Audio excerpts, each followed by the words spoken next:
আসসালামু আলাইকুম। এটা হচ্ছে বাংলাদেশ বিমান জাদুঘর আগারগাঁও। বিনোদনের জন্য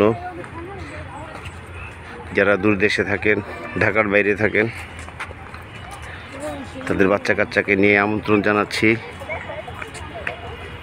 ছোট ছোট বাচ্চাদেরকে নিয়ে আসলে ওরা দেখতে পাবে যে আমাদের দেশটায় কী ছিল, যুদ্ধ সরঞ্জাম কী ছিল, কোন কোন বিমান দিয়ে যুদ্ধ করা হয়েছে, এগুলো এখন কি হালে আছে, কোন বিমান কোথাকার তৈরি, এগুলো সব দেখতে পাবে, সাধারণ জ্ঞান বাড়বে।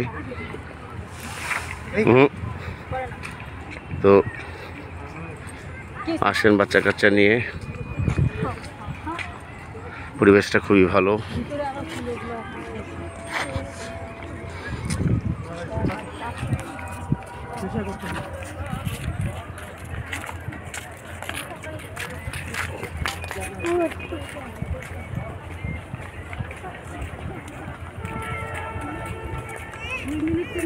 স্টপ করে আবার করবো।